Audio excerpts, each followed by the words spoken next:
c'est qu'il y a une sœur, une femme, qui vient juste de se convertir à la minute. Il y a 1 minute. Allah subhanahu wa ta'ala l'a guidée dans l'islam, lui a ouvert le cœur à cette religion magnifique, à cette religion de vérité, la religion d'Allah subhanahu wa ta'ala, en dehors de laquelle il n'accepte aucune religion. Inna ad-dina 'inda Allahi al-islam. Certes, la religion chez Allah, c'est l'islam. Et celui qui recherche une autre religion que l'islam, on n'acceptera pas cela de lui. Et il sera dans l'au-delà parmi les perdants. Falhamdulillah, hamdan kathiran tayyiban mubarakan fi. Donc on loue Allah et toutes les éloges lui reviennent. Et combien sont les bienfaits d'Allah sur nous? Tous les jours, de jour comme de nuit. Et le plus grand bienfait sans aucun doute, le bienfait le plus énorme sur nous sans aucun doute, wallah, ni'matul islam, le bienfait de l'islam. Et ne pense pas que tu as eu ce bienfait-là car tu étais plus intelligent que les autres, plus fort que les autres, ou que tu avais étudié plus que les autres. Non. Mais c'est un bienfait d'Allah subhanahu wa ta'ala sur ta personne. Alors sois humble devant ce bienfait. Et sois reconnaissant envers celui qui t'a fait don de ce bienfait, Allah subhanahu wa ta'ala. L'a guidé, hidayatut tawfiq, la guidé qui consiste à donner la foi à la personne, mettre dans son cœur l'envie de faire le bien et maintenir cette personne-là sur le bon chemin, n'est dans les mains de personne excepté Allah subhanahu wa ta'ala. Je dis bien personne. قال الله سبحانه وتعالى إنك لا تهدي من أحببت ولكن الله يهدي من يشاء. Certes, tu ne guides pas qui tu aimes, mais c'est Allah qui guide qui il veut. Et il est plus au courant de ceux qui sont bien guidés. Donc, cela est adressé au messager d'Allah sallallahu alayhi wa sallam. Le messager d'Allah sallallahu alayhi wa sallam n'a pas eu le pouvoir de guider son oncle Abu Talib. Alors que dire de nous après? Et cela afin que personne n'attache son cœur à un autre qu'Allah subhanahu wa ta'ala. Contrairement aux autres religions du polythéisme, les adeptes, les fidèles de ces religions rattachent leur cœur à des créatures. Alaysa kadhalik? Chez les chrétiens, tu dois passer par le prêtre. Tu ne demandes pas à Dieu directement. Nous, dans notre religion, il n'y a pas ces choses-là. Ces injustices-là ne sont pas présentes dans notre religion. C'est la religion de la justice. Donc, on loue Allah et on le remercie. On lui demande de nous guider et de nous raffermir sur cette religion-là. La seule religion de vérité et qui est acceptée chez Allah subhanahu wa ta'ala.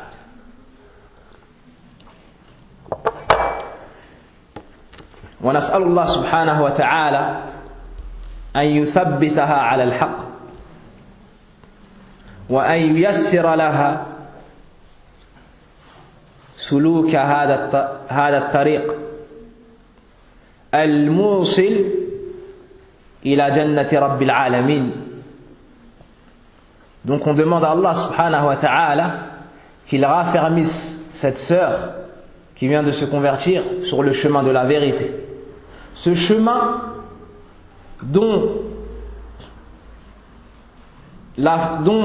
ce chemin qui finit dans le paradis d'Allah subhanahu wa ta'ala. On demande à Allah de l'éloigner de tous les maux et de toute ambiguïté et qu'il la préserve dans cette religion-là et qu'il nous préserve également. Wa ba'du ya ibadallah, يقول تبارك وتعالى اليوم أكملت لكم دينكم وأتممت عليكم نعمتي ورضيت لكم الإسلام دينا. هذا الدين كامل لا نقص فيه بوجه من الوجوه، لذا أعطى هذا الدين لكل ذي حق حقه. والحق الأول وأعظم هذه الحقوق حق الله رب العالمين بأن تفرده بالعبادة وحده دون ما سواه.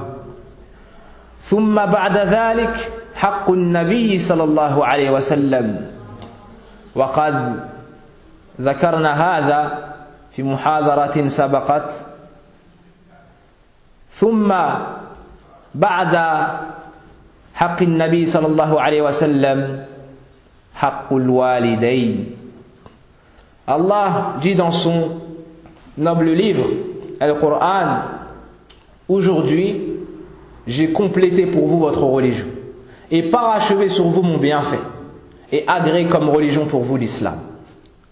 De ce verset, on comprend que cette religion, l'islam, avec laquelle est venu Muhammad ibn Abdillah, Rasulullah sallallahu alayhi wa sallam, est complète, parfaite, n'a aucun défaut, aucun manquement, car c'est la religion d'Allah, et Allah est parfait, complet, n'a aucun manquement. On a donc pris soin dans cette religion de donner à chacun les droits qu'il mérite. Et le droit le plus énorme est le droit d'Allah subhanahu wa ta'ala. Et cela consiste à ce que tu l'adores sans rien lui associer, que tu l'immensifies, que tu lui donnes le plus grand respect. Puis vient le droit du messager d'Allah sallallahu alayhi wa sallam. Et cela était le sujet de la première conférence de samedi. Puis vient après ces deux droits, haqqul walidayn, le droit des parents, c'est-à-dire la mère et le père. Tous ces droits, tu dois t'en octroyer, t'en acquitter, plutôt, en signe de soumission devant l'ordre d'Allah subhanahu wa ta'ala. Pourquoi est-ce que tu vas donner à chacun ses droits? Car tu es le serviteur d'Allah tabaraka wa ta'ala. Et car Allah c'est le Seigneur. Et le Seigneur c'est celui qui ordonne.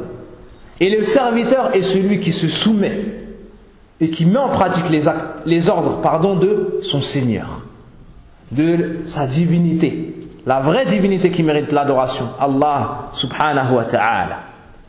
Donc, tu te dois de donner tes droits, tu te dois de t'acquitter de tes droits, car c'est l'ordre d'Allah subhanahu wa ta'ala. C'est l'ordre du messager d'Allah sallallahu alayhi wa sallam. Et tu dois lui obéir, car Allah subhanahu wa ta'ala t'a ordonné de le suivre et de lui obéir. Mais pour ce faire, cher frère, il te faut étudier. Comment est-ce que tu vas t'acquitter de droits alors que tu les ignores? Comment tu vas savoir comment te comporter avec telle chose ou telle personne alors que tu n'as pas étudié cela, alors que tu n'as pas lu le Coran, alors que tu n'as pas lu la sunna du prophète sallallahu alayhi wa sallam, alors que tu n'as pas écouté la parole des savants, alors que tu n'as pas écouté les cours des étudiants, alors que tu n'as pas cherché à savoir quels sont ses droits et quels devoirs reposent sur toi. Donc, ici un point très important. Tu dois étudier ta religion. Et tu ne pourras pas t'acquitter de ces droits et de tes devoirs si ce n'est en étudiant la religion d'Allah subhanahu wa ta'ala. Et wallah, la difficulté,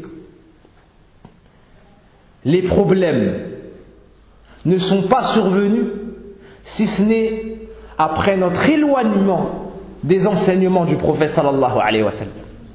Au point où Ibn al-Qayyim rahimahullah ta'ala nous dit: il n'y a pas un mal qui touche le serviteur sans que la cause de cela soit son éloignement de la voie sur laquelle était le messager d'Allah sallallahu alayhi wa sallam.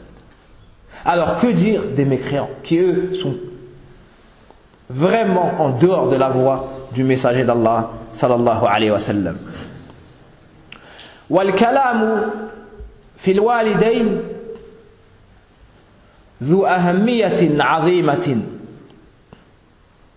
وكيف لا يكون الأمر كذلك والكلام في من أحبك فوق كل أحد من الناس والكلام في أحرص الناس على نفعك وأحب الناس أو أنت أحب الناس لديهما فكيف لا يكون هذا الموضوع ذا أهمية وإذا أردت بيانا أعظم من ذلك فقد قرن الله سبحانه وتعالى بين حقه وحق الوالدين كما قرن بين شكره جل وعلا وشكر الوالدين قال عز من قائل وقضى ربك ألا تعبدوا إلا إياه وبالوالدين إحسانا وقال سبحانه أن اشكر لي ولوالديك إلي المصير. Le sujet traiter le droit des parents, c'est un des sujets qui a la plus haute importance, mes frères. Et comment pourrait-il en être autrement alors que ce sujet traite des gens qui t'aiment le plus dans ce bas monde? Et wallah. Alors que ce sujet traite de ceux qui t'ont fait le plus de bien et qui ont le plus de faveur sur ta personne après Allah subhanahu wa ta'ala puis son messager sallallahu alayhi wa sallam. Comment ce sujet n'aurait-il pas la plus grande importance alors que ces gens-là sont ceux qui sont le plus motivés pour ton bien? Alors que ces gens-là se sont réjouis de toi avant ta venue au monde. Alors que ces gens-là se sont mariés pour ta venue au monde. Comment ce sujet-là n'aurait-il pas la plus grande importance auprès de chacun d'entre nous? قال سبحانه وتعالى ووصينا الإنسان بوالديه إحسانا حملته أمه كرها ووضعته كرها وحمله وفصاله 30 شهرا. Allah subhanahu wa ta'ala nous dit dans son livre ووصينا الإنسان بوالديه إحسانا. Et on a enjoint à l'homme, à la personne, la bienfaisance envers ses parents. حملته أمه كرها. Sa mère l'a porté avec difficulté. Sa mère l'a porté avec difficulté. ووضعته كرها. Et l'a enfanté, c'est-à-dire l'accouchement, avec difficulté. وحمله. Et sa gestation, c'est-à-dire le moment que tu passes dans son ventre à te développer. وفصاله. C'est-à-dire ton sevrage. 30 شهرا. A lieu en 30 mois. 30 mois. Car le temps minimum que tu peux passer dans le ventre est de 6 mois. T'ajoutes à cela le temps de l'allaitement, on arrive à 30 mois. فهذه هي الأم حملتك أشهرا طوالا. Voici la mère, celle qui t'a porté de nombreux mois. نموءك في بطنها تزيدها أو يزيدها ضعفا وألما بعد ضعف وألم. Lorsque tu es dans le ventre de ta mère, à chaque fois que tu te développes, à chaque fois que tu grandis, tu grossis, tu lui ajoutes de la douleur, tu lui ajoutes de la maladie, tu lui ajoutes de la difficulté. Vous savez tous ou toute personne qui a eu un enfant, ou qui a vu une personne enceinte, que ces femmes-là, 99% ont des nausées. Des moments très difficiles, constamment des remontées. Et malgré cela, elles s'éloignent des choses qu'elles aimaient auparavant, comme certaines nourritures, de peur de te nuire à toi qui n'est même pas encore un être humain dans son ventre. Elle fait attention à chacun de ses mouvements. Elle fait attention à chacun de ses déplacements. À chaque chose qu'elle veut boire ou qu'elle veut manger. Elle se rappelle cette goutte, ou bien ce bout de chair, ou ce fœtus, ou cet embryon, cet enfant qui est dans son ventre.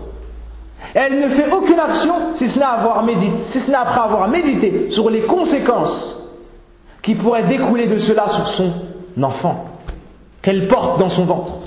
Et on est tous passés par là. Qui d'entre nous est venu sans mère? Le seul, c'est Adam alayhi salam. Adam alayhi salam.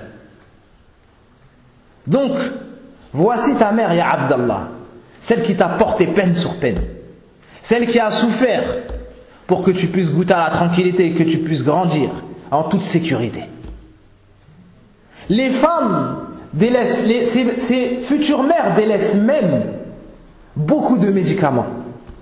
Beaucoup de médicaments par peur de nuire à cet enfant. Par peur que cet enfant-là n'atteigne pas la maturité dans son ventre. Par peur que cet enfant tombe et qu'il se passe une fausse couche.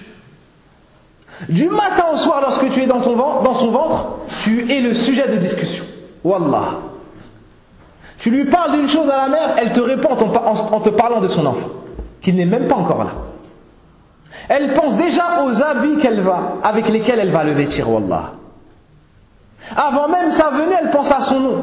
Alors que toi, l'homme, tu étais distrait de cela, wallah. Elle t'empêche de sortir pour que vous choisissiez un prénom. Elle pense qu'à son enfant, wallah. Elle ne pense qu'à son enfant. Elle ne se soucie que de son enfant. Alors comment cette femme-là ne pourrait pas avoir les plus grands droits dans notre religion? Cette religion parfaite, la religion d'Allah, qui n'a pas oublié de citer les droits des animaux. Alors que dire des droits de la mère? Sans aucun doute. Cette mère-là, cette noble mère-là, cette noble personne-là, cette noble mère, cette noble femme a les plus grands droits dans notre religion. Plus énorme que tout ça, chers frères, al-wada'. Al-wada' ya Abdallah. Plus énorme que tout ça et plus douloureux que tout ça, l'accouchement. Et les contractions qui précèdent cet accouchement-là. Wallah, celui qui a vu une femme avant l'accouchement et la douleur que lui procure ces contractions ne peut qu'être bienfaisant envers sa propre mère, wallah. Et personne ne peut véritablement connaître la place de la mère, je pense, avant d'avoir eu un enfant. Avant d'avoir vu la difficulté que porte cette femme-là. Voici donc la mère qui, après l'accouchement, après avoir vu la mort devant elle, elle ne savait même pas est-ce qu'elle allait finir vivante ou pas. Mais son seul souci est que toi tu sortes vivant. Elle est prête à donner sa vie pour que tu puisses vivre toi. Combien de mères sont décédées avant même l'accouchement ou après l'accouchement? Par une sagesse d'Allah subhanahu wa ta'ala. Après cela, il suffit d'une seconde pour qu'elle oublie ses 9 mois de difficulté. Elle te prend, te regarde, te serre contre elle et elle oublie tous ces longs mois de difficulté et de souffrance. Après avoir pleuré de douleur, elle pleure maintenant de joie par ta venue au monde. Est-ce que tu avais oublié tout cela? Est-ce qu'on avait oublié tout cela? Ou volontairement, on ne veut pas y penser? Quel que soit ton âge, tu es passé par cette étape-là. Après cela, elle veille les nuits. Elle se lève toutes les heures, toutes les 2 heures, toutes les 3 heures pour te donner du lait. Avant cela, tu prenais ta subsistance à travers son sang. Ensuite, à travers son lait, qui est la meilleure nourriture pour l'enfant à ce moment-là. Elle sacrifie sa jeunesse pour toi. Elle sacrifie de sa beauté pour toi. Elle t'abreuve de ce lait pur. Elle souffre mais supporte pour toi. Ne va-t-elle pas mériter après tout cela la plus grande considération? En ce qui concerne le père, هذا الأب الكريم هو الذي كان يستيقظ مبكرا ويخرج ساعات طويلة يبحث عن قوتك، يتعب لأجلك. أنسيت هذا يا عبد الله؟ أو جاءك رزقك هكذا سدى؟ لا والله، بل كان أبوك يخرج يوميا ويتعب ولا يزال، ولعله لا يزال لمن أدرك أباه. لكن ما إن رأى وجهك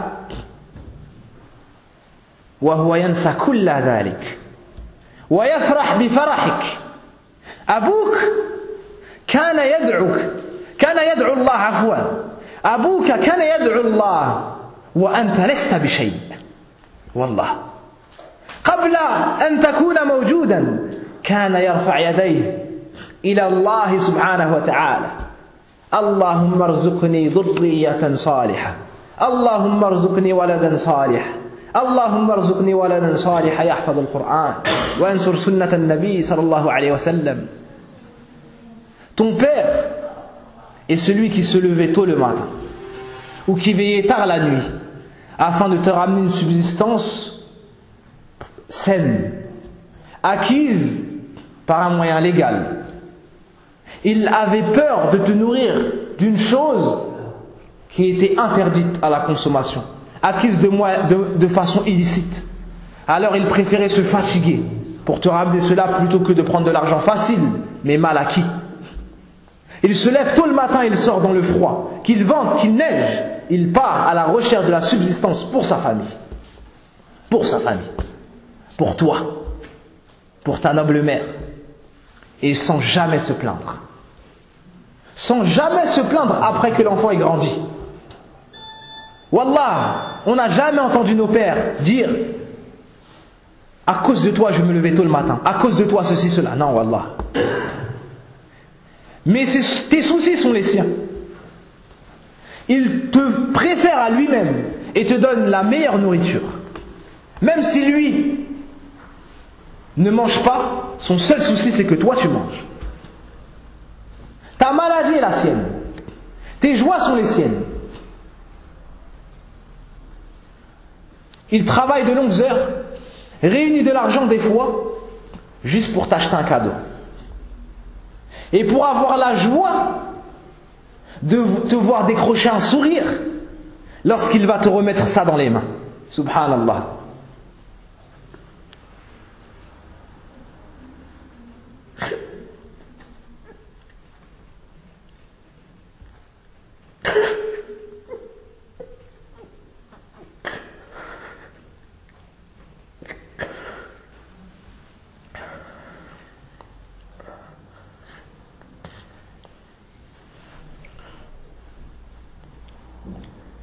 Certains parmi les pères travaillent de longues heures. Leur seul souci, voire la joie de leurs enfants lorsqu'ils vont leur ramener une bonne nourriture, une nourriture saine, des jouets. Et toi, parfois, tu prends ce jouet, tu joues avec 5 minutes, 1 heure, tu le casses et tu le jettes. Mais lui ne se lasse pas, car il t'a vu sourire, il t'a vu heureux, alors il oublie ses longues heures de travail. Son seul souci, sa seule préoccupation, que tu sois heureux et que tu réussisses dans ce bas monde-là. Alors que tu es encore jeune, il pense déjà à t'acheter les bonnes choses.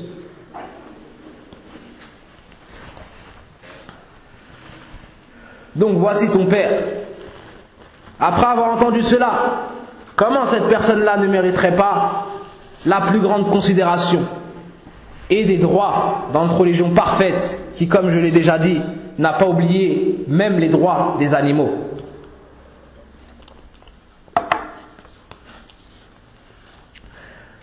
Après avoir entendu cela, évidemment, ils ont des droits sur nous qui sont énormes. فمن حق الوالدين محبتهما مع تعظيمهما وشكرهما بالقلب واللسان والجوارح على إحسانهما.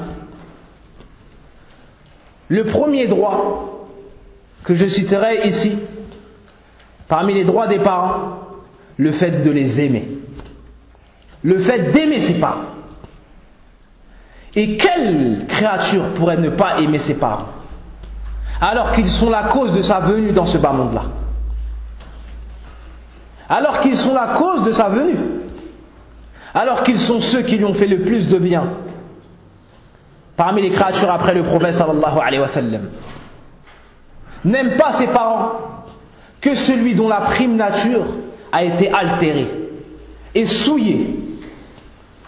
Même les créatures d'Allah subhanahu wa ta'ala, comme les animaux, avancent leur vie pour préserver leurs petits.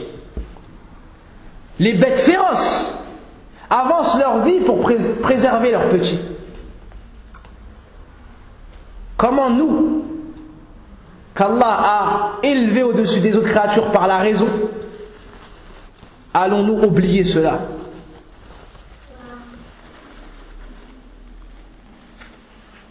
Tu dois donc être reconnaissant devant tout le bien qu'ils t'ont avancé. Et le fait d'être reconnaissant ne consiste pas seulement à dire Jazakallahu khayran ya abi, ou Jazakillahu khayran ya umma, ou ya ummi. La bil qalb, avec ton cœur, tu reconnais tout ce qu'ils t'ont, tout le bien qu'ils ont fait pour toi. Tu reconnais tout ce qu'ils ont fait pour toi depuis ta naissance et même avant. Car ils t'ont fait du bien même avant ta venue. Un homme a dit à ses enfants, un homme parmi les salafs a dit à ses enfants: ô mes enfants, je vous fais du bien et je vous ai fait du bien même avant votre venue. Ils ont dit: ô cher père, comment as-tu pu nous faire du bien alors que nous n'existions même pas? Il leur a dit: je vous ai choisi une mère au sujet duquel personne, à propos de laquelle personne ne pourra vous insulter. C'est-à-dire que je vous ai choisi une femme bien en tant que mère. J'ai fait attention dans quel ventre j'allais déposer le dépôt. J'ai fait attention par quelle femme vous alliez être éduqué. Donc même avant ta venue, ton enfant, tes parents ont fait en sorte que tu naisses d'un mariage légitime. Et ne se sont pas allés au libertinage. Même avant ta venue, donc ils t'ont fait du bien. Tu dois donc être reconnaissant. Ils t'ont fait beaucoup de bien. Et le cœur, naturellement, se dirige vers ceux qui lui font du bien. Et tes parents, après Allah subhanahu wa ta'ala, puis son messager sallallahu alayhi wa sallam, sont ceux qui t'ont fait le plus de bien. Wallah, le plus de bien. Donc tu dois être reconnaissant, reconnaître tout ce qu'ils t'ont fait comme bien. Citer cela sur ta langue, leur dire à eux et dire aux gens autour de toi. Et ensuite avec tes membres, tu dois faire des actes en signe de reconnaissance devant leurs biens. Si tes parents sont musulmans, tu les aimes d'un amour naturel. Aussi d'un amour fillah, tu les aimes pour Allah aussi. Et s'ils ne sont pas musulmans, il y a quand même un amour naturel. Al-mahabbatu tabi'iyya, l'amour naturel. Même celui qu'Allah guide à l'islam, si ses parents ne sont pas encore musulmans, il les aime d'un amour naturel, car ce sont ses parents. C'est un lien qui ne se coupe pas. C'est un lien qui n'est pas rattaché par la religion. C'est un lien qui vient avec la filiation. Qui que soient tes parents, quelle que soit leur nationalité, leur rang social, tu les aimes. Et c'est un droit, car ils t'ont fait beaucoup de bien avant même ta venue au monde. قال الله سبحانه وتعالى وصينا الإنسان بوالديه حملته أمه وهنا على وهن وفصاله في عامين أن اشكر لي ولوالديك إلي المصير. Allah nous dit dans le Coran, dans Surat Luqman, et on a enjoint à l'homme la bienfaisance, ou bien on a enjoint à l'homme ses deux parents. Sa mère l'a porté peine sur peine, et son sevrage a lieu en 2 ans. Soyez donc reconnaissants envers moi, c'est-à-dire envers Allah, en l'adorant d'un culte sincère. Allah nous dit donc, soyez donc reconnaissants envers moi, c'est-à-dire Allah, et envers tes parents. Et c'est vers moi que se fera votre retour, c'est-à-dire vers Allah. Sois donc reconnaissant envers Allah, sois reconnaissant envers tes parents. C'est un ordre d'Allah subhanahu wa ta'ala. Donc voici le premier droit, d'aimer les parents et de leur être reconnaissant pour tout le bien qu'ils ont fait pour nous depuis notre naissance et même avant. Al-haqqu thani at-tawadu'u lahuma walinul janib ma'ahuma wa husnul khuluqi ma'ahuma. Le deuxième droit qu'on citera ici, c'est le fait d'être humble avec ses parents, de se rabaisser devant ses parents, devant le rang de ses parents, se mettre au niveau de l'enfant et de les élever au niveau des parents. Tu dois te montrer petit, te rabaisser devant eux et ne jamais te mettre ne serait-ce qu'à leur niveau. Alors que dire pour celui qui s'enorgueillit devant ses parents, wali'adhu billah, et se met au-dessus d'eux et les méprise. Tu dois être doux avec eux, tu dois être bienfaisant envers eux et tu dois avoir un bon comportement envers eux. قال الله سبحانه وتعالى واخفض لهما جناح الذل من الرحمة, et abaisse pour eux l'aile de l'humilité. قال العلامة ابن كثير رحمه الله تعالى وغيره أي تواضع لهما, ça veut dire sois humble, humilie-toi devant eux, ça veut dire sois humble avec eux et devant eux. وهذا التواضع له صور كثيرة, le fait d'être humble et de se rabaisser devant les parents se manifeste de nombreuses façons. من ذلك ما يتعلق بآداب الكلام. إذا تكلمت معهما اختار أحسن العبارات, سلم عليهما وابدأ أنت بالسلام وسلم عليهما بأحسن تحية, السلام عليكم ورحمة الله وبركاته. Le bon comportement envers les parents et le fait d'être humble envers les parents se manifeste de beaucoup de façons. Parmi ces façons, le fait de leur parler de la meilleure façon, le fait de choisir les meilleures formules pour discuter avec eux, le fait de commencer à les saluer lorsque tu les rencontres ou lorsque tu les vois, et le fait de leur passer le salam le plus complet. J'ai bien dit de passer le salam. Tu rentres, si c'est des musulmans, tu ne rentres pas en commençant à dire, comme on voit malheureusement dans beaucoup de foyers musulmans, bonjour, bonsoir maman, salut, et ainsi de suite. Là, Allah t'a enseigné un salut bien plus noble que cela, et bien plus profitable que cela. Et les parents doivent enseigner cela à leurs enfants. Assalamu alaikum wa rahmatullahi wa barakatuh. Quelle magnifique formulation, quel magnifique salut.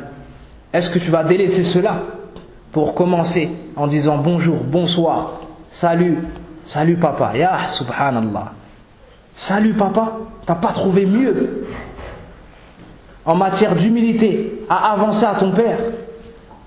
Là, ya Abdallah, choisis les meilleures paroles, les plus belles paroles. Et commence-toi par le salam. Et lève-toi pour eux et va vers eux à leur rencontre. Ne les laisse pas eux te déplacer vers toi. Toi, déplace-toi vers eux. Et commence toujours toi à leur ramener le bien. Tout comme ils l'ont fait pour toi auparavant. Si le prophète sallallahu alayhi wa sallam nous dit, celui qui aura la place la plus proche de moi yawm al-qiyamah est celui qui aura le meilleur comportement. Tes parents ne sont pas ceux qui méritent le meilleur comportement, sans aucun doute. La bienfaisance, c'est le bon comportement. Et tes parents sont plus en droit et plus à même de recevoir ce bon comportement. Parmi les images de l'humilité avec les parents, le fait de ne pas élever la voix en leur présence. Même si tu parles avec quelqu'un d'autre. À partir du moment où ils sont présents dans la pièce, élève pas ta voix. Sauf en cas de nécessité. Avec eux, encore pire. À plus forte raison, tu ne dois pas élever ta voix avec eux. Mais tu abaisses ta voix. Tu parles, tu élèves ta voix juste au niveau nécessaire pour qu'ils t'entendent. Quand bien même ils t'opprimeraient, tu n'as pas le droit de répondre en élevant ta voix. Même s'ils sont injustes, même s'ils te manquent de respect, et même s'ils t'insultent, et même s'ils te frappent et t'oppriment, tu ne devras pas élever la voix sur eux. Voici comment l'islam nous apprend à nous comporter envers nos parents. Et tout enfant qui n'est pas comme ça, c'est car il s'est éloigné de cette éducation, l'éducation de l'islam. Ou que son père ou que sa mère ne l'a pas éduqué sur cette éducation-là depuis son plus jeune âge. Ô cher père et ô chère mère, si tu veux que tes enfants soient comme cela, éduque-les sur l'islam. Amène-les avec toi à la mosquée depuis leur plus jeune âge et fais en sorte qu'ils apprennent les enseignements de l'islam. Par contre, que tu les laisses grandir jusqu'à la puberté, jusqu'à la majorité, et ensuite tu veux qu'ils se comportent comme cela, hayhat, trop tard. Tu veux qu'ils soient comme ça? Commence depuis leur plus jeune âge. Commence depuis leur plus jeune âge. Ne fronce pas les sourcils devant tes parents. Ne les regarde pas d'un regard dur, même lorsque tu es en colère pour une quelconque raison. N'élève pas ta voix devant eux, et ni le regard, et ni la tête d'un air fier, non. Mais baisse un petit peu ton regard, et tiens-toi devant eux de manière humble. Parmi les plus belles manières de leur témoigner cette humilité, le fait de les embrasser lorsque tu les rencontres. Tu viens et tu embrasses ta mère, comme c'est connu chez toi. Certains embrassent sur le front. Et c'est une magnifique façon qu'Allah nous facilite à mettre cela en pratique. Tu les embrasses sur les mains. Et quelle magnifique façon de faire. Tu les embrasses sur les joues. Et quelle magnifique façon de faire. Et ce qu'ils aiment. Et certains parmi les salafs, subhanallah, ont même embrassé les pieds de leur mère. Les pieds, carrément. Et si quelqu'un venait à dire, comment je vais embrasser moi mes parents alors que j'ai 40 ans, alors que j'ai 25 ans, alors que je suis marié et j'ai des enfants? On lui répond, tu vas t'enorgueillir d'embrasser tes parents alors que eux, par Allah subhanahu wa ta'ala, le Seigneur du trône immense, ils t'ont embrassé alors que tu n'étais qu'un bébé. Ils t'ont embrassé sur la tête alors que tu étais un bébé. Ils t'ont embrassé les pieds, eux, wallah, t'étais un bébé, ils t'ont embrassé sur les pieds. Ils t'ont embrassé le nombril, le ventre, et ils s'amusaient avec toi. Subhanallah. On a vu et on a des enfants, on les prend et on les embrasse sur le ventre, sur les pieds, sur le visage. Et on ne trouve aucun rabaissement à faire cela. Mais on plaisante. Et l'amour s'installe jour après jour. le lien entre le père et l'enfant et la mère et l'enfant s'installe. Et toi, maintenant que tu as grandi, tu dis non, moi comment je vais me rabaisser à faire un bisou sur la bouche, sur la joue, sur le front, sur la tête, sur la main. Eux ont changé tes couches sans se plaindre. Et tu sentais mauvais. Et toi aujourd'hui tu t'enorgueillis de leur faire un bisou sur le front alors qu'ils sentent bon. Si on ne s'éduque pas avec l'islam et les enseignements du prophète sallallahu alayhi wa sallam, on ne réussira jamais. Si on ne suit pas l'islam et ses enseignements, on ne réussira jamais. Et il y a une histoire très touchante qui est arrivée au temps de nos anciens. C'est qu'une mère a été malade, elle avait 2 garçons. Un de ses 2 enfants a fait qiyamul layl, il s'est levé la nuit et il priait Allah subhanahu wa ta'ala. Le deuxième enfant est resté auprès de sa mère et il massait le pied de sa mère. Elle avait mal au pied. Il massait son pied et essayait de dissiper sa douleur, de faire partir sa douleur. Et l'autre a passé la nuit en prière. À la fin de la nuit, l'enfant qui avait passé sa nuit à masser et à essayer de dissiper la douleur au pied de sa mère a dit Wallah, je n'aimerais pas échanger ma nuit contre la nuit de mon frère. Il voyait que de rester auprès de sa mère et d'aider sa mère à patienter, c'était mieux chez Allah que de passer la nuit en prière. Il a dit vrai. Car Ibn Mas'ud radiallahu anhu a questionné le prophète sallallahu alayhi wa sallam, comme cela est venu dans Sahih al-Bukhari. Il lui a dit, Ya Rasulallah, Ayyu amalin ahabbu ila Allah, quelle est l'action la plus aimée chez Allah? Il lui a dit, as-salatu ala waqtiha, la prière en son temps, c'est-à-dire la prière obligatoire. Qultu thumma ayn, qala birrul walidayn.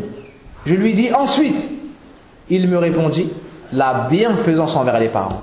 Qultu thumma ayn, qala al-jihadu fi sabilillah. Ensuite il me dit, le combat dans le sentier d'Allah. Donc regarde la valeur de la bienfaisance envers les parents.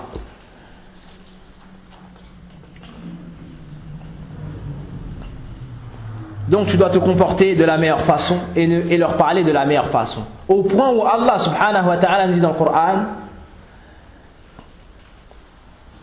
وَلَا تَقُلْ لَهُمَا أُفٍّ إِمَّا يَبْلُغَنَّ عِندَكَ الْكِبَرَ أَحَدُهُمَا أَوْ كِلَاهُمَا فَلَا تَنْهَرْهُمَا وَلَا ماذا ولا تقل لهما أف ولا تنهرهما ولا تقل لهما أف تفضل وإما يبلغن عندك الكبر أحدهما أو كلاهما فلا تقل لهما أف ولا تنهرهما وقل لهما قولا كريما واخفض لهم. أخطأت صدق ولا لا؟ طيب واخفض لهما جناح الذل من الرحمة وقل رب ارحمهما كما ربياني صغيرا. الله أكبر. أي الدين جاء بهذا؟ أسألكم ثم الدين غير الإسلام؟ والله هذا دين الله. والله هذا دين الله. Voici la religion d'Allah subhanahu wa ta'ala. Et quelle autre religion est venue avec cela? Quelle autre religion est venue avec cela? Ne leur dis pas ouf. C'est la parole de désagrément la plus minime qui existe. Ouf. Ben même cette parole-là, Allah a interdit qu'on dise cela à nos parents. On t'a cité la chose la plus petite pour te mettre en garde contre les plus grandes choses. Si la plus petite chose désagréable est interdite, à plus forte raison, ce qui est au-dessus de cela, ben même cela dans l'islam, est interdit à dire à ses nobles parents. Lorsqu'ils te parlent, tu ne dois pas leur couper la parole. Et même s'ils sont dans l'erreur, attends qu'ils finissent et ensuite corrige-les avec bon comportement. Avec bon comportement. Et toi, lorsque tu es avec quelqu'un que tu aimes, tu te comportes de la meilleure façon. Lorsque tu accueilles tes invités, de la meilleure façon. Tes parents sont plus en droit à recevoir ce noble comportement et ce noble caractère.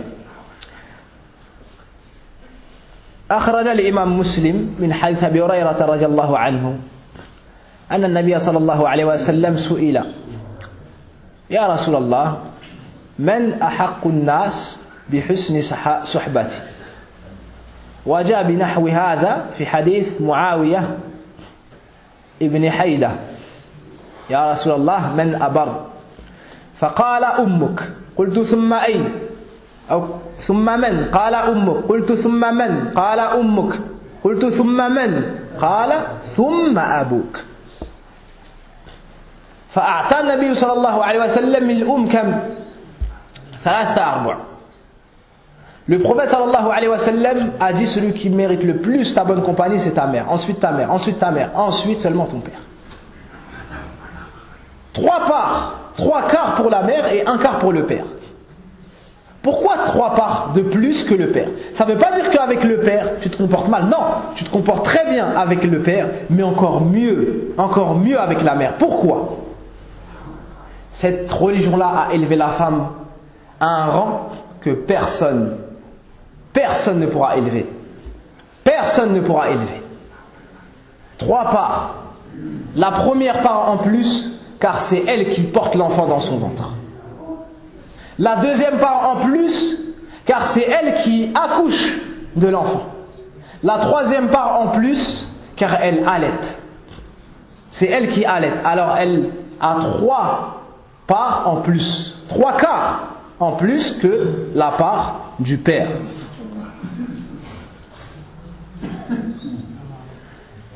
Et certaines personnes pensent طيب أعتذر هل الكل يفهم اللغة الفرنسية؟ من لم يفهم؟ طيب صدق لو تجلس جانبه وتترجم له في أثناء الكلام ما رأيك؟ لأن قل الوقت ممكن أستمر باللغة الفرنسية وأنت تجلس على جانب عمنا الكريم. تريد ولا لا؟ لا؟ طبعا سهل خير إن شاء الله. طيب فللأم حق عظيم فوق حق الأب لأنها التي حملتك ووضعتك وأرضعتك فاستحق مرتبة أرفع مما للأب. وأنت محسن إلى الجميع لكن زد قليلا بالنسبة إلى الأم. ومن أعظم هذه الأمثلة نبي الله إبراهيم الخليل عليه السلام. قال الله سبحانه وتعالى في سورة مريم واذكر في الكتاب إبراهيم إنه كان صديقا نبيا إذ قال لأبيه يا أبت لم تعبد ما لا يسمع ولا يبصر ولا يغني عنك شيئا يا أبت إني قد جاءني من العلم ما لم يأتك فاتبعني أهدك صراطا سويا يا أبت لا تعبد الشيطان إن الشيطان كان للرحمن عصيا يا أبت إني أخاف أن يمسك عذاب من الرحمن فتكون للشيطان وليا. هذا إبراهيم إمام الحنفاء أفضل الخلق في زمانه وأبوه كافر يصنع الأصنام وهذا أدب إبراهيم مع أبيه. وأبوه كافر يخاطبه ويقول يا أبتي يا أبتي يا أبتي يتلطف معه يدعوه إلى التوحيد إلى الإسلام إلى الاستسلام لله رب العالمين وحده لا شريك له. هذا هو أدب الولد مع أبيه مسلما كان أو كافرا. Ibrahim alayhi salam a appelé son père à l'islam. Son père était un mécréant et c'était même celui qui fabriquait les idoles. Il lui dit oh cher père, pourquoi est-ce que tu adores des choses qui ni n'entend, ni ne voit, ni ne t'est profitable? Oh mon père, il m'est parvenu une science que tu ignores. Suis-moi donc, je te guiderai sur le bon chemin. Oh mon père, n'adore pas le diable, car il a désobéi au tout miséricordieux. Oh mon père, j'ai peur pour toi que ne te touche un châtiment. Regardez les paroles d'Ibrahim alayhi salam. Voici comment le musulman, celui qui a été éduqué par Allah subhanahu wa ta'ala, se comporte avec son père. Maintenant, écoutez la réponse du père au cœur dur, du père qui n'a pas été éduqué sur l'islam, du père dont le cœur est rempli des ténèbres de la mécréance, des ténèbres du polythéisme, le cœur dur. Comment a-t-il répondu à son fils qui lui parle de la sorte? قال أراغب أنت عن آلهتي يا إبراهيم لئن لم تنتهي لأرجمنك واهجرني مليا. Subhanallah. Il lui a parlé avec la plus grande dureté et le plus grand mépris, alors qu'Ibrahim se comportait avec lui de la meilleure façon. Alayhi salam. Est-ce que tu vas t'éloigner de nos divinités? Si tu n'arrêtes pas, je vais te lapider. Et éloigne-toi de moi pour une longue distance. Regardez la dureté du père qui n'a pas goûté à la douceur de la foi, qui n'a pas goûté à l'islam. Combien de gens viennent nous voir lorsqu'ils rentrent dans l'islam? Mon père m'a viré de chez moi. Subhanallah.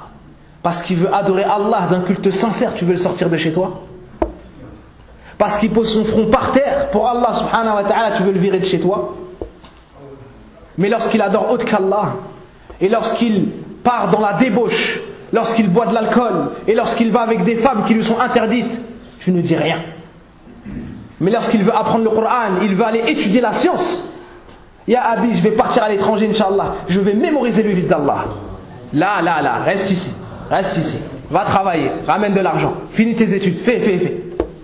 Là, ya Abdallah, et là. Wallah, لو حفظ القرآن ولدك خير لك من الدنيا وما فيها. تتوج يوم القيامة تقول أي رب بما هذا؟ يقال لك لحفظ ولدك القرآن. هذا هو. Tu auras les meilleurs vêtements du paradis si ton fils apprend le Coran. Donc, le père d'Ibrahim lui a répondu de la plus mauvaise façon. Est-ce qu'il a dit, comme il se comporte mal avec moi, moi je me comporte mal avec lui? La, al-waladul muslim, barran biwalidayhi, da'iman abadan. Il lui a dit, qala salamun alayk, paix sur toi. Sa'astaghfiru laka rabbi. Ensuite il a ajouté, je vais demander à Allah qu'il te pardonne. Innahu kana bi hafiyya. Subhanallah. هذا يؤذيه وهذا يحسن إليه. لماذا؟ لأن هذا تربى على الكفر وهذا تربى على التوحيد وعلى الإسلام وعلى دين الله رب العالمين. هذا هو. الإحسان إلى الوالدين طريقة الأنبياء. قال الله سبحانه وتعالى مثنى على يحيى ابن زكريا وبرا بوالديه ولم يكن جبارا عصيا. قال مثنيا على من؟ على عيسى بن مريم عليه السلام وبرا بوالدتي ولم يكن جبارا شقيا. فمن عق والديه هو الشقي. عنوان الشقاء وعقوق الوالدين ورب الكعبة. Le fait d'être bien avec ses parents, c'est la sunna des prophètes. Vous avez entendu l'histoire d'Ibrahim. Yahya, Allah a fait ses éloges, alayhi salam, du fait qu'il était bienfaisant envers ses parents. Et Isa, alayhi salam, Allah a fait ses éloges du fait qu'il était bienfaisant envers sa mère. Et le prophète, sallallahu alayhi wa sallam, était bienfaisant envers ses parents aussi. Comment ça? Ses parents étaient pourtant morts, car après, il a lié les liens de parenté avec ses oncles. Donc la bienfaisance envers les parents, même s'ils ne sont pas musulmans, comporte-toi bien avec eux, parle-leur bien, appelle-les à l'islam, sois doux, fais-leur des cadeaux, visite-les, sois doux avec eux et montre-leur la beauté de l'islam. Lorsqu'ils vont voir cela, bi'idhnillahi rabbil alamin, in qaddara Allahu lahumul khayr, ils vont entrer dans l'islam. فهذا أبو هريرة رضي الله عنه يذهب ويدعو أمه إلى الإسلام فأسمعته كلاما سيئا فبكى ورجع إلى النبي صلى الله عليه وسلم باكيا فقال له ما لك؟ قال إن أمي أسمعتني ما آذاني فادعوا الله أن يهدي أم أبي هريرة. فرجع أبو هريرة أراد أن يدخل البيت، فقالت الأم رضي الله عنها دونك أي إلزم مكانك.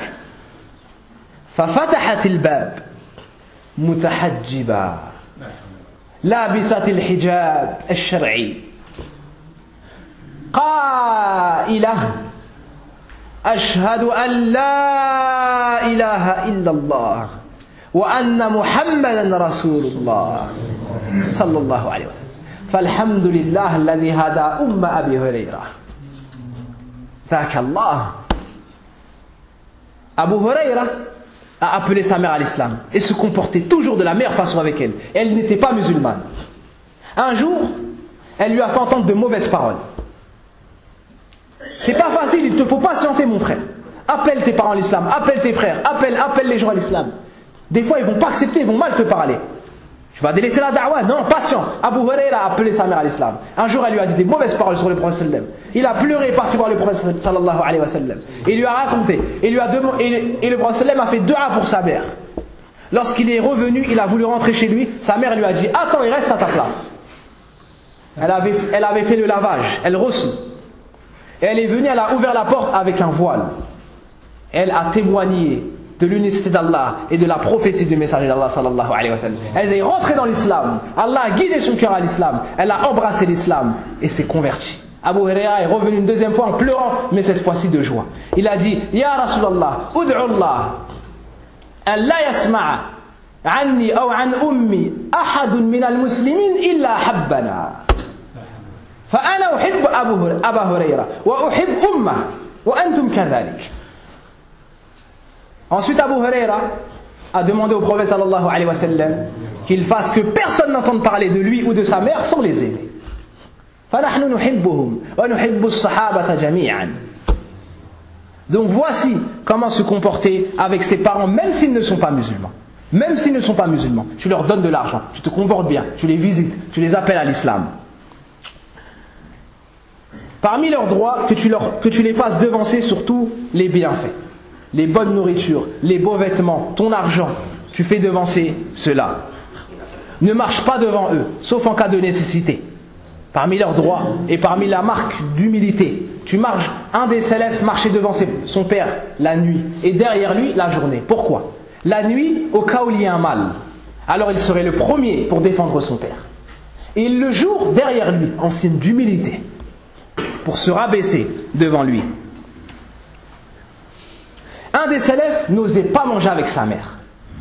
On lui a dit pourquoi tu ne manges pas avec ta mère? لماذا لا تأكل مع أمك؟ قال أخاف أن آخذ شيئا كانت تحب أمي. Il ne mangeait pas avec sa mère. On lui a demandé pourquoi est-ce que tu fais cela? Il a dit j'ai peur de prendre une chose que ma mère aurait voulu manger. Il a هذه الدرجة؟ نعم لأن تربية الإسلام لأنه دين الله سبحانه وتعالى. Parmi le bon comportement, que tu n'insultes pas tes parents et que tu ne maudisses pas tes parents. Les compagnons, lorsqu'ils ont entendu ça, ils ont dit أو يلعن الرجل والديه كيف هذا؟ مستحيل في أذهانهم. قال النبي صلى الله عليه وسلم إن من أكبر الكبائر أن يلعن الولد والده. قالوا أو يلعن الولد أباه؟ قال نعم يسب أبا الرجل فيسب أباه. Le prophète sallam a dit parmi les pires péchés le fait d'insulter ses parents ou de les maudire. Les compagnons se sont étonnés et ont dit est-ce qu'un homme peut insulter ses parents ou bien maudire ses parents? Le prophète sallam a dit oui, la personne insulte le père de quelqu'un ou le maudit, alors cette personne-là insulte son père ou le maudit. C'est comme cela que tu insultes tes parents ou bien que tu les maudis. Donc comporte-toi bien, comme ça les gens vont faire dua pour toi. Wallah, tu viens, tu fais une muhadara, qu'est-ce que tu entends tout le temps? Allah arham walidah. Hakada la la, sadaq, tasma hada la la. Hakada wallah, il ne connaît même pas mon père. Pourtant, il fait dua pour lui. Pourquoi? Parce que la personne essaye de montrer un bon comportement. Parce qu'elle dit un verset, parce qu'elle dit un hadith. Tu viens et tu te comportes bien avec une personne âgée. Il va faire dua pour tes parents. Ça fait partie de la bienfaisance envers les parents. Par contre, si t'es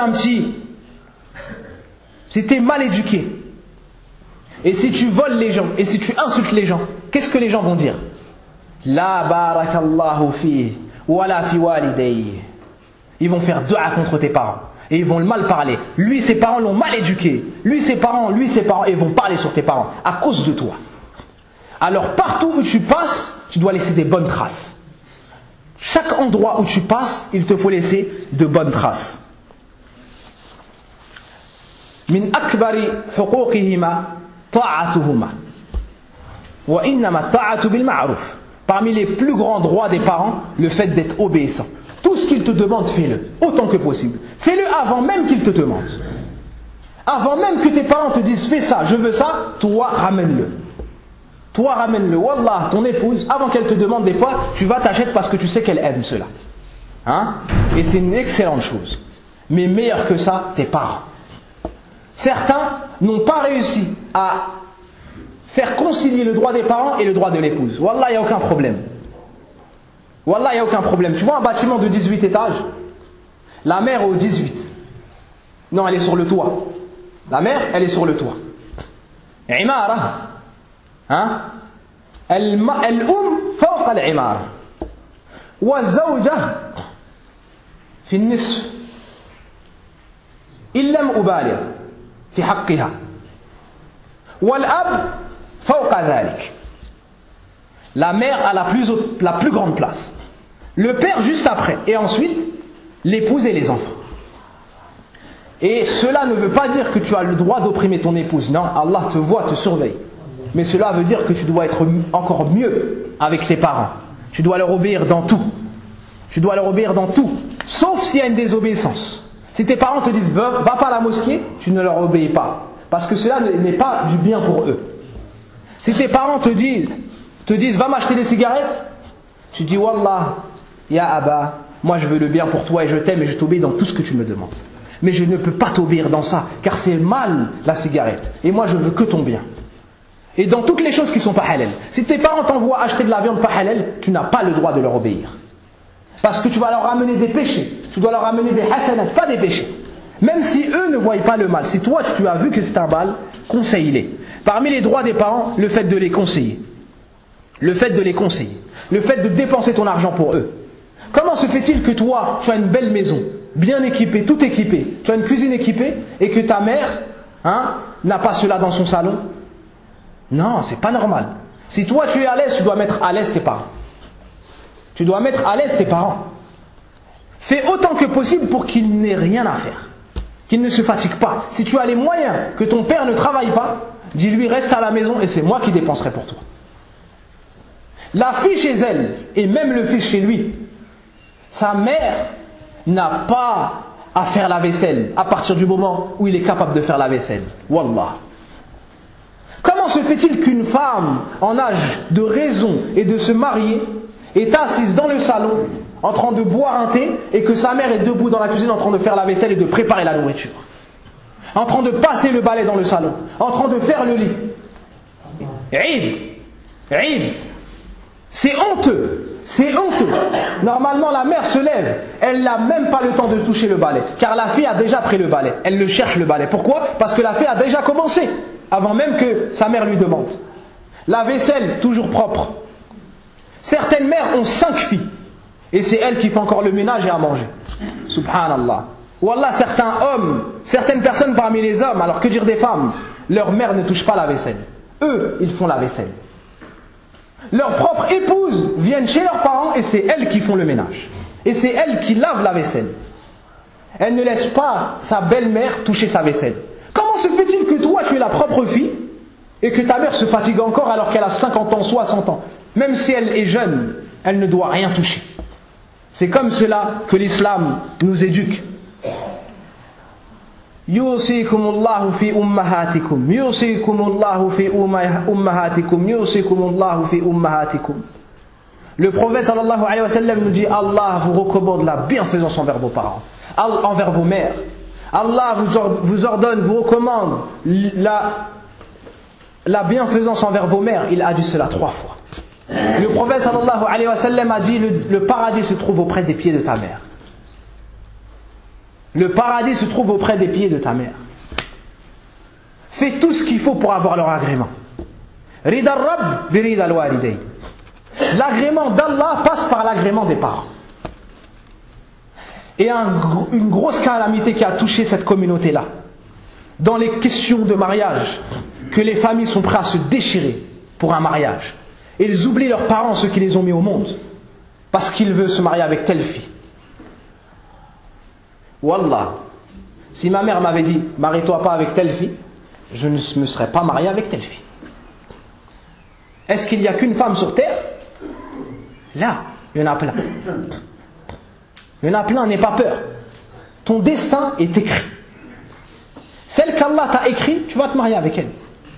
Il y en a, ils sont prêts à couper les liens de parenté pour une femme. Et peut-être cette femme-là n'est même pas pieuse. Quand tes parents te conseillent, c'est parce qu'ils t'aiment. C'est parce qu'ils veulent le bien pour toi. Mais s'ils te disent de te marier avec une personne mauvaise, alors là non. Mais parle avec eux, consulte-les, demande leurs conseils et ne va pas te marier comme cela. Taïb.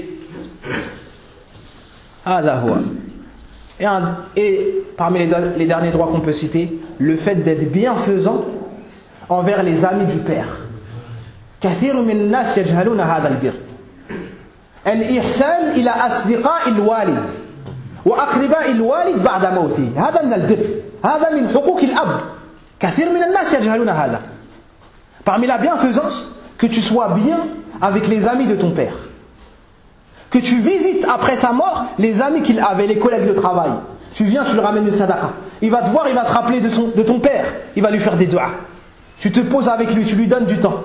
Tu visites ton oncle, tu visites les frères de ton père, tu visites la famille, tu visites tes tantes, tu visites les amis de tes parents après leur mort. Tu leur fais des sadaqas, tu leur apprends l'islam.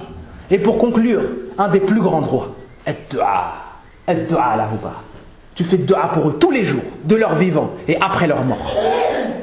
Des parents vont être élevés dans les hauts degrés du paradis. Ils vont dire, comment se fait-il que j'ai eu cela, Hey Rabb? On va leur dire, car ton fils a fait dua après ta mort. الدعاء نافع. سمعتم درس أخينا الفاضل صادق طيب في الدعاء. On doit toujours faire dua pour nos parents. Et pour conclure, leur enseigner le bien et les conseiller. Leur enseigner le tawhid et le sunnah et les conseiller. فنسأل الله سبحانه وتعالى وهو السميع البصير أرحم الراحمين أن يرحم آباءنا وأمهاتنا وأن يرفع درجاتهما في الجنة وأن يتوب عليهما وأن يتوب علينا وأن يعلمنا ما جهلنا ثم يوفقنا إلى العمل بهذا العلم إنه ولي ذلك والقادر عليه. سبحانك اللهم وبحمدك أشهد أن لا إله إلا أنت أستغفرك وأتوب إليك.